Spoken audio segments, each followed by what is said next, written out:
Bismillahirrahmanirrahim. Assalamualaikum warahmatullahi wabarakatuh.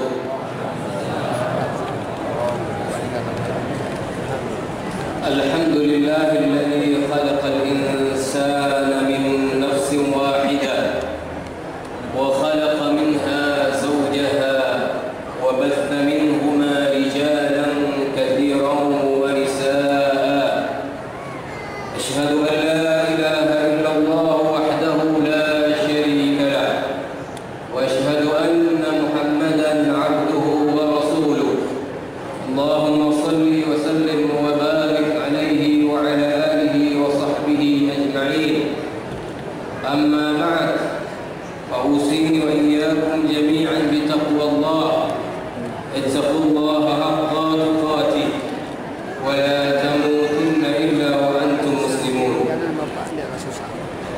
Hadirin hadirat sidang jamaah akad nikah rahimakumullah. Alhamdulillah, dengan izin dan rahmat Allah Subhanahu wa taala, prosesi akad nikah antara Al-Ustaz Muzammil Hasballah dengan Saudari Sonia telah dapat berjalan dan berlangsung dengan baik, dan mudah-mudahan berkah, dan mudah-mudahan kehadiran kita semua di dalam majlis ini selain menjadi saksi atas proses akad nikah yang baru saja berlangsung, juga kita dapat menyampaikan doa kepada Allah Subhanahu wa taala. Mudah-mudahan kedua anak kita, saudara kita, sahabat kita dapat membangun rumah tangganya menjadi rumah tangga yang sakinah, mawaddah, warahmah. Hadirin hadirat rahimakumullah. Pertama, saya ingin fahamkan kita semua yang hadir bahwa di dalam Islam tanggal 7 bulan 7 2017 itu tidak ada kelebihan dan keistimewaan dibanding dengan hari-hari yang lain. Lalu apa alasan? Barangkali banyak saudara-saudara kita yang memilih hari ini, termasuk Al-Mukarram Ustaz Muzammil Hasballah, mengadakan akad nikah pada tanggal 7 bulan 7 2017 itu untuk mudah diingat. Untuk mudah diingat. Jadi kalau sudah tua nanti, setiap tanggal 7 ingat bulan 7. Berarti itu waktu kita nikah dulu berdua. Mungkin biasanya juga orang nanti kalau punya kendaraan dihubungkan dengan ini mudah pasang platnya. Jadi BL777. Biasanya juga orang akan pasang di pin HP atau juga di pin kredit card atau juga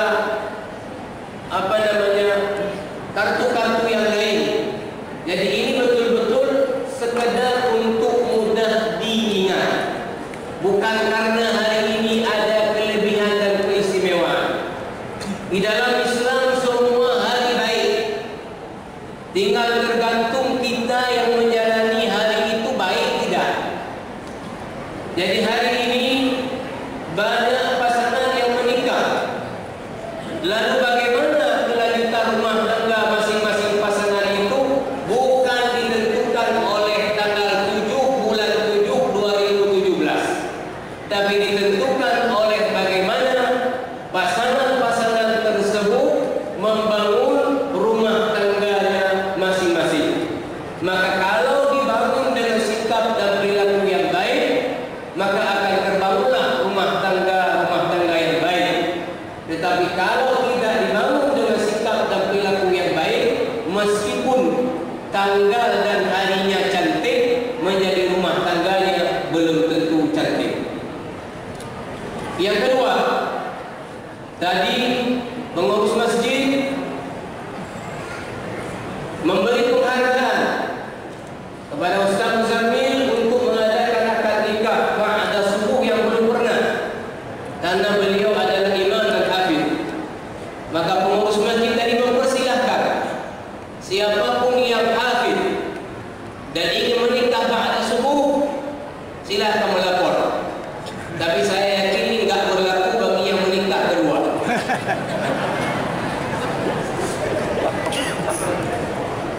Selanjutnya, karena ini banyak anak-anak muda yang berhadir dalam majelis ini, saya ingin beri sedikit nasihat dengan mengutip dua statement Profesor Dr. Syekh Yusuf Al-Qaradawi dalam kitabnya Fatawa Mu'asirah ketika menjawab banyak pertanyaan-pertanyaan tentang problematika rumah tangga. Ada yang bertanya kepada beliau, dia seorang gadis mencintai seorang pemuda, tetapi orang tua dan keluarganya punya calon lain untuk dirinya. Lalu dia minta nasihat Syekh Yusuf Al-Qaradawi seperti apa jalan keluarnya. Ada juga pertanyaan kepada beliau bahwa dia dipaksakan oleh orang tuanya untuk menikahi seseorang yang dia tidak suka, tapi orang tuanya tetap berkeras untuk dia harus menikah dengan seseorang yang orang tuanya suka tapi dia tidak suka. Maka Qaradawi terhadap pertanyaan-pertanyaan yang terkait dengan rumah tangga ini ada dua statement saya sangat sepakat dengan ungkapan beliau, dan ini menjadi ilmu kepada mereka-mereka yang belum menikah. Pertama, Qaradawi mengatakan bahwa setiap orang yang belum menikah itu mesti sebelum melangsungkan proses ijab kabul seperti hari ini, itu mempertimbangkan segala aspek. Dengan kalimat beliau, la budda min waznil umuri kulliha. Jadi tidak menikah hanya atas dasar cinta saja. Tidak menikah hanya dasar karena suka saja. Tidak menikah hanya karena baru kenal dan ketemu saja. Tetapi penting setiap orang yang akan menikah mempelajari segala aspek yang terkait dengan bagaimana nanti kalau kedua orang ini hidup bersama. Apakah ada kesamaan visi dan misi? Apakah ada kesamaan karakter? Apakah akan ada kesamaan arah hidup yang kemudian bisa sama-sama menuju kepada arah yang sama? Maka oleh karena itu, jamaah rahimahumullah, sedikit saja Rasulullah sallallahu alaihi wasallam di dalam hadis sahih Bukhari, Muslim, Ibnu Majah meriwayatkan dan Abu Daud juga, bahwa Rasulullah mengatakan, "Tunkahul mar'atu li arba', li jamaliha wa li hasabiha wa li maliha wa li diniha, fadfar bi dzati din taribat yadak." Biasanya ketika seorang pemuda ingin menikahi seorang gadis, maka dilihat 4 aspek. Dilihat aspek kecantikannya, karena ini yang tampil duluan. Yang kedua adalah keturunannya, kemudian status sosialnya, harta kekayaannya. Yang keempat adalah aspek dzatud din, pengamalan agama. Fadfar bi dzatid din, meskipun ini di akhir diletakkan, maka siapapun yang mau rumah tangganya sakinah mawaddah warahmah, maka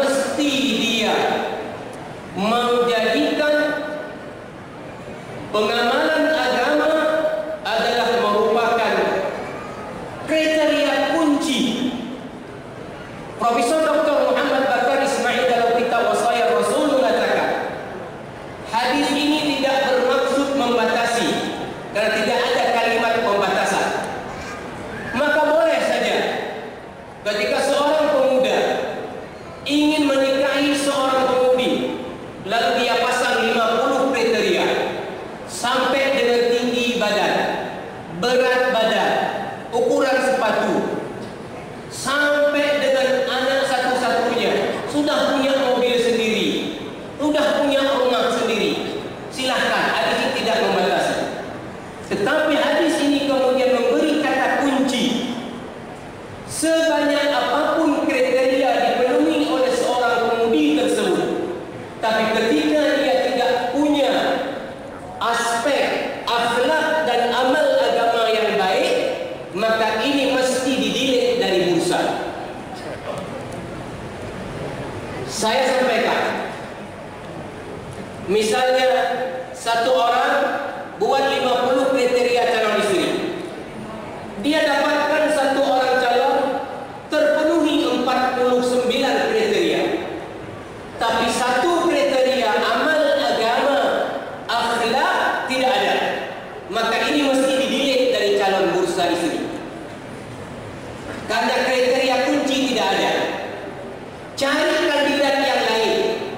Barangkali dia hanya penuhi 30 saja dari kriteria, 20 lagi dia tidak miliki, tapi dia miliki kriteria kunci ini, ambil yang ini. Boleh tanya semua orang yang berkeluarga, apa yang paling menentukan kelanggengan rumah tangga, ketentraman rumah tangga adalah sikap dan perilaku, bukan kecantikan, bukan kekayaan, bukan status sosial. Maka Nabi dalam riwayat Ibnu Majah mengingatkan para laki-laki yang belum menikah, la tazawwaju an-nisaa, jangan sekali-kali kalian menikahi perempuan li jamalihinna, karena tok dilihat kecantikan. Biasanya kita terpesona dari situ, laga ada bahagia dan demi yang utumai mandung orang kayak juga air dan laga ada pakai utumai. Jangan menikahi perempuan hanya lihat sisi kecantikannya, kata Nabi. Kenapa? La'allahu yurdihinna, boleh jadi kecantikan itulah kemudian yang membinasakan dia. Karena cantik tak punya akhlak, sebulan dengan kita, habis itu jalan dengan orang lain. Rasul mengatakan wala tazawwajun nisa limalihinna, jangan menikahi perempuan tok tengok kekayaannya. Tilepai karena untuk iya kaya nyabi hukum sebagai ada tengok. Jangan menikahi perempuan lihat hanya harta. La'allahu yutghihinna, boleh jadi harta itulah yang mencelakakan dia juga. Banyak dalam rumah tangga karena istri lebih kaya justru nggak ada harga kita suami. Ketika dia mau pergi pun dia berdoa belum tunggu, dia pergi dengan hanya. Akhirnya kita menjadi selalu tertekan mental dan hancurlah rumah tangga kita. Maka ini pertama bagi yang calon suami. Begitu juga bapak-bapak yang punya anak perempuan. Rasulullah beri petunjuk dalam hadis riwayat Ibnu Majah. Idza ja'akum man tardawna dinahu. Maaf, riwayat Imam At-Tirmidzi. Apabila datang kepada kalian para wali yang ada anak perempuan, man tardawna dinahu wa khuluquhu, orang laki-laki pemuda yang kalian ridho akhlak amal agamanya, fazawwijuhu, nikahkan anak perempuan kalian dengan pemuda. Illa taf'aluhu, jika kalian tidak nikahkan, takun fitnah fil ardi wa fasad, adalah riwayat wa fasadun 'azim. Kalau tidak kalian lakukan, itu akan menjadi fitnah, malapetaka dan kerusakan di muka bumi ini. Tetapi Profesor Dr. Wahbah Zuhair dalam Wasaya Rasul mengatakan ini tidak makna bahwa aspek ekonomi pendidikan tidak dilihat. Karena setiap orang yang menikah tentu dia sudah siap dari aspek ekonomi. Tentu ini juga menjadi aspek penting. Tetapi kemudian aspek kuncinya ada di akhlak dan amal agama. akhlak dan amal agama.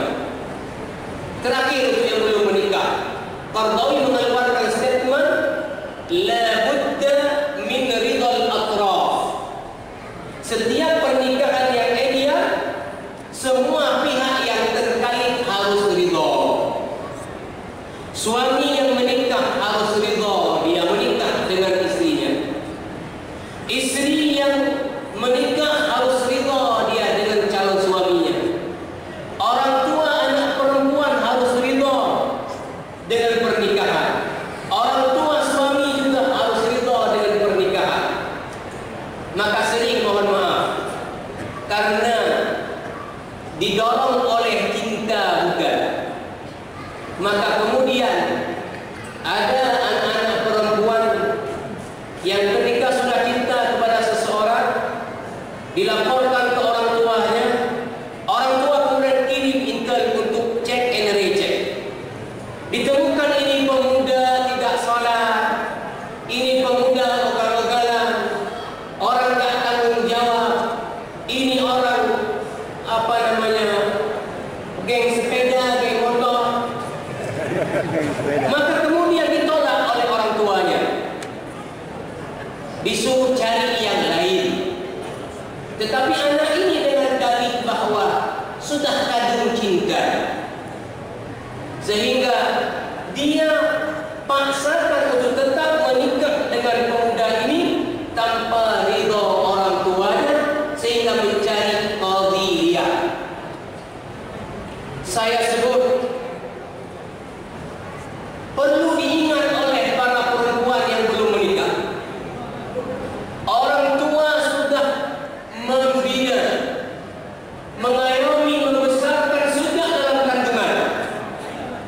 Kemudian ketika kecil, kemudian dicarikan sekolah yang baik, diberi gizi yang cukup sampai umur barangkali 23 tahun. Berapa pengorbanan orang tua? Tidak sanggup dihitung kalau secara materi, dihitung dengan kalkulator berapa duitnya habis. Berapa perasaan yang sudah korban.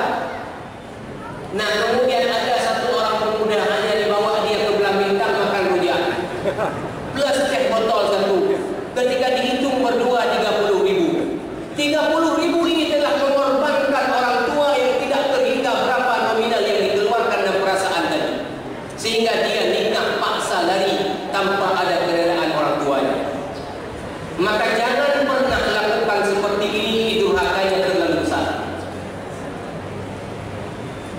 Lalu kadang-kadang ada kejadian, dia sudah dapat calon yang cocok, akhlaknya bagus, amal agamanya bagus, orangnya menurut dia gagah tampan, sudah punya pekerjaan juga yang mandiri.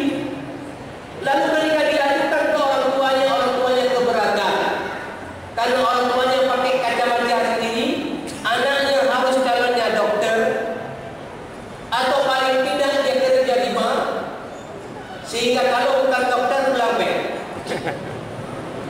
Sedangkan anak ini sudah ada calon yang sesuai dengan agama dan menurut dia sudah tepat. Ini pun tidak perlu cari qadhiyah. Di dalam fikih diatur, di dalam hukum kompilasi hukum Islam diatur. Ini namanya wali fudul. Silahkan si anak melapor kepada mahkamah syariah bahwa dia sudah ada calon begini, cuma orang tuanya keberatan yang tidak berdalil sesuai dengan agama. Maka mahkamah syariah akan beri kefahaman kepada orang tuanya. Kalau berkeras, maka hakim akan bertindak sebagai wali untuk menikahkan orang ini. Jadi tidak perlu cari qadhiyah, karena nanti akan lihat semuanya. Anak yang lain lihat susah dapat akte, masukkan sekolah, lihat semuanya. Maka jangan main lihat, main resmi-resmi. Terakhir, untuk yang sudah menikah dan juga dua anak kita ini, saya juga selalu ingatkan diri saya dan semua kita yang sudah menikah bahwa kita harus lihat prosesi akad nikah yang berlangsung tadi dan kita yang sudah melangsungkannya ini sebagai penyerahan amanah. Penyerahan amanah. Di dalam surat An-Nisa ayat 19 Allah menggambarkan prosesi ijab qabul ini dengan ungkapan wa akhadna minkum mitsaqan ghalidha. Para istri telah mengambil dari kalian suami pada waktu ijab qabul itu mitsaq. Saya buka dalam kamus Arab, mitsaq itu artinya saja sudah al-ahdul muakkad, perjanjian yang sangat kuat. Ditambah dengan sifat adjektif dalam istilah bahasa Inggris ghalidh.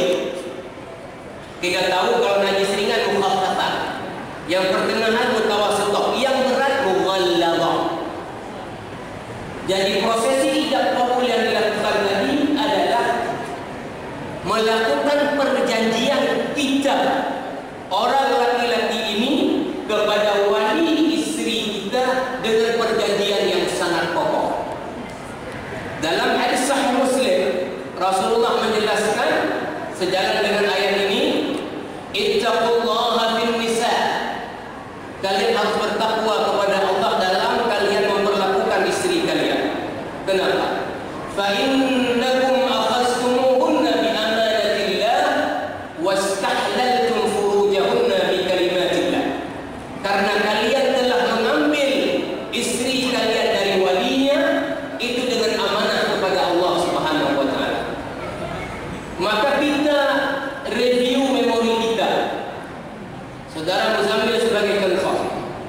Saudari Sonia ini oleh bapaknya, yakin saya, itu sejak dalam kandungan itu sudah dirawat dan dijaga begitu baik, sehingga secara reguler datang ke dokter tidak umum, ke SPOG, untuk memastikan anaknya ini sehat.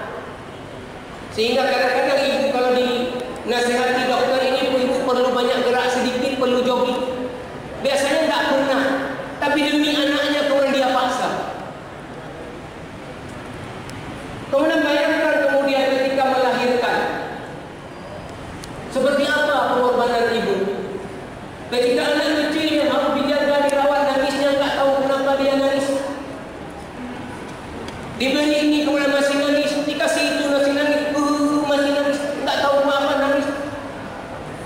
Nah kemudian ketika dia sudah bisa sekolah, dicarikan lembaga pendidikan yang baik, diberi gizi yang cukup, diberi kasih sayang dan pengorbanan yang luar biasa. Kan tidak mungkin anak yang merupakan amanah dari Allah yang paling berharga bagi seorang bapak dan ibu itu mau diserahkan kepada orang yang tidak diyakini bertanggung jawab. Enggak akan. Enggak akan. Maka saya yakin bapak ini, walaupun misalnya Ustaz Muzammil sudah dikenal imam dan sebagainya, saya yakin sedikit-sedikit juga ngecek. Walaupun tahu sudah imam dan sebagainya, bagaimana orangnya? Bisa enggak diberi amanah anak yang sudah dijaga begitu lama, dirawat dengan kasih sayang? Kalau kemudian diserahkan, bagaimana nanti kelanjutan anaknya? Apakah akan diperlakukan lebih baik atau disia-siakan? Ini yang sering menjadi pertanyaan orang tua. Maka oleh karena itu jamaah rahimahumullah, ketika proses ijab qabul tadi, itu orang tuanya mengatakan, saudara Muzammil Asbal, saya nikahkan anak kandung saya, fulanah namanya untukmu dengan mahar sekian. Itu dibalik lafaz ini. Orang tua wali mengatakan, saya serahkan anak saya yang sudah saya didik, yang sudah saya bina dengan cinta kasih sayang kepadamu. Dan saya berharap, keluarga saya berharap supaya kamu jaga anak saya baik-baik. Kamu lanjutkan pembinaan dan pengayoman anak saya dengan cinta dan kasih sayang. Tolong jaga anak saya. Ini dibalik lafaz. Maka ketika saudara Muzammil menjawab dan kita semua sudah menikah menjawab, saya terima nikah anak kandung bapak fulanah namanya untuk saya dengan mahar sekian. Makna dibalik lafaz ini, saya terima amanah bapak untuk saya dan saya berjanji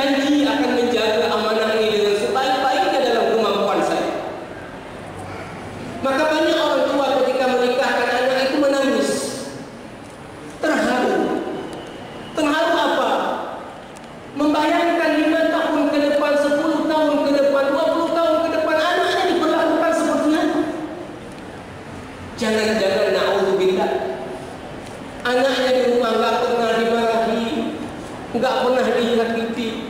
Kemudian ketika diserahkan, kemudian Masya Allah dimaki-maki, dipukul dan sebagainya. Maka tidak ada orang tua tentu yang tidak tercabik-cabik hatinya.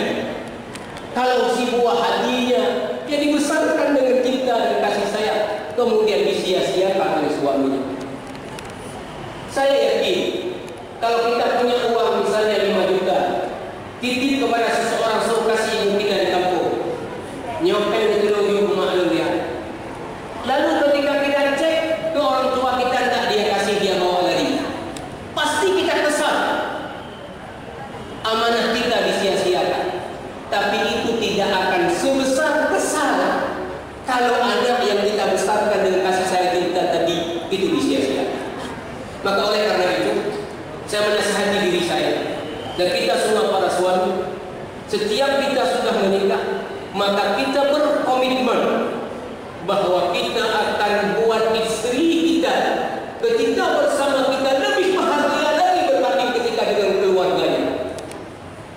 Sehingga di mulut dia walau tidak vulgar akan keluar, tepat sekali orang tua saya menerima abang sebagai suami saya. Karena abang telah buat saya lebih bahagia lagi berbanding dulu dengan orang tua saya.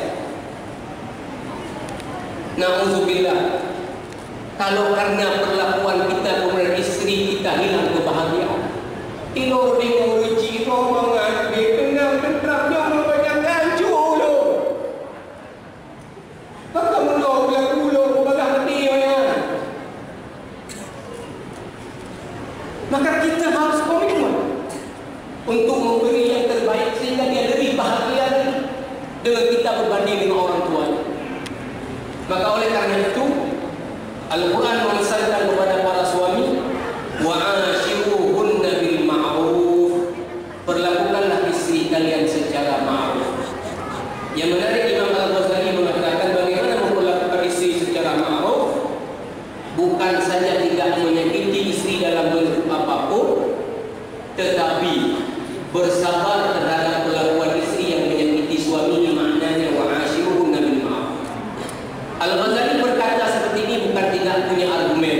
Beliau mengatakan yang tidakkan di Rasulullah, mencontoh kepada Nabi SAW. Nabi itu sering dikasari oleh istrinya. Nabi itu sering didiami oleh istrinya, tidak diomongin dari pagi sampai pagi tadi. Tapi Nabi tidak pernah membalas dengan perlakuan yang sama. Nabi bersabar karena Nabi paham perempuan itu memang diciptakan dari sononya sudah bengkok, enggak ada hujan, enggak ada angin, enggak marah. Maka kita pesan Al-Quran apa? Fa in karihtumuhunna fa 'asa an takrahu syai'an wa yaj'al Allahu fihi khairan katsira. Jika ada sisi yang kalian tidak suka dari istri kalian, jangan besar-besarkan yang itu. Lihatlah banyak sisi kebaikannya yang lain. Umar bin Khattab sebagai contoh. Satu hari datang orang ke rumahnya ingin mengadu kepada Umar bahwa istrinya kasar kepadanya. Sesampai ini orang ke rumah Umar, dia dapati istri Umar sedang maki-maki Umar.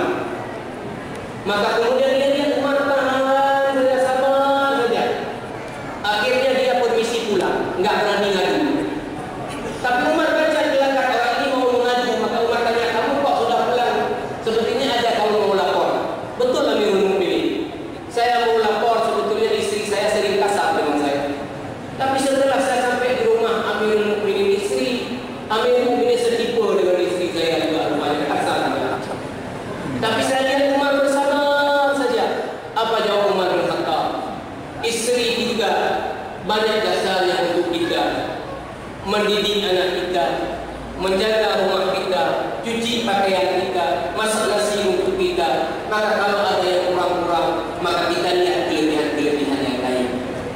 Maka kata Yusuf Qaradawi, ini Umar yang memang kebiasaan hari-harinya adalah apa? Orangnya bingkai. Umar kalau ada apa-apa kayak mana ini? Rasulullah tanya ketika perang Badar, tawanan perang Badar kayak mana? Kita jadikan apa? Tak tahu, potong leher semua dah.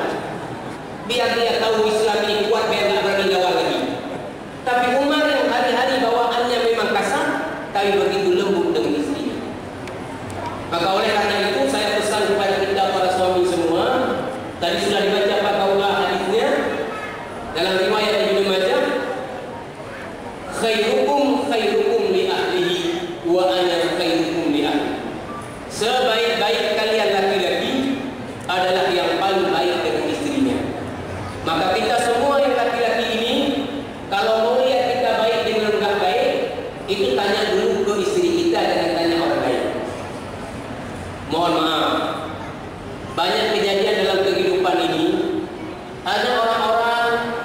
yang ngomong dengan orang lain begitu santun, begitu lembut, tapi dengan istrinya kasar.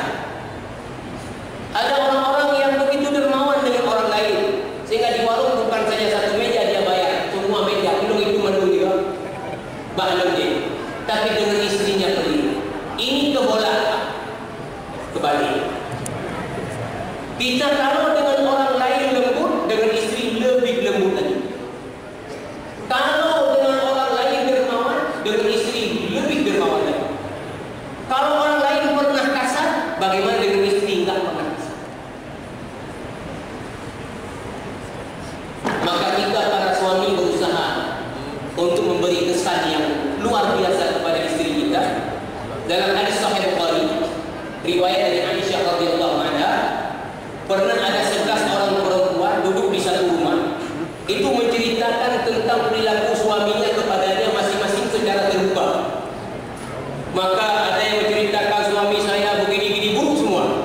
Ada yang menceritakan suami saya ada buruknya, ada baiknya. Sampailah kepada perempuan nomor 11 namanya Ummu Zar'in. Ummu Zar'in orang menceritakan bagaimana Abu Zar'in memperlakukannya. Dia ceritakanlah suami saya baik luar biasa.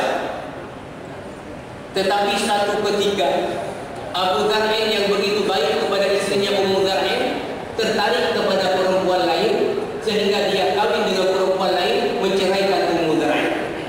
Dan dengan takdir Allah, Ummu Zar'in juga dapat suami yang baru, yang gagah, yang ganteng dan juga baik. Tetapi Ummu Zar'in mengatakan bahwa saya tetap dalam ingatan saya, suami terbaik saya adalah Abu Zar'in, meskipun dia menceraikan saya. Maka Nabi mengatakan kepada Aisyah radhiyallahu anha, "Ya Aisyah, ana laki ka Abi Zar'in li Ummi Zar'in, ghaira anni la uqallilu nisa." Wahai Aisyah, saya untukmu ibarat Abu Zar'in untuk Ummu Zar'in, cuman saya tidak menceraikan istri. Abu Zar'in ceraikan istri. Terakhir, tidak saja saudara Muzammil, Sonia juga ya dituntut untuk kemudian memberi perlakuan yang terbaik kepada suaminya. Pernah suatu hari bibinya Husain ibn Mihsan datang kepada Rasulullah SAW, lalu Rasulullah SAW kemudian mengatakan, kamu punya suami? Punya Rasulullah. Bagaimana kamu perlakukannya? Saya perlakukan yang terbaik menurut kemampuan saya. Maka Rasulullah katakan, tingkat surgamu seperti apa, nerakamu setingkat apa, tergantung perlakuanmu kepada suami seperti apa. Maka perempuan manapun yang meninggal dunia, waktu dia meninggal, suami ridho kepadanya, kata Nabi, pasti dia masuk ke dalam surga. Mudah-mudahan Allah maafkan kita semua. Assalamualaikum.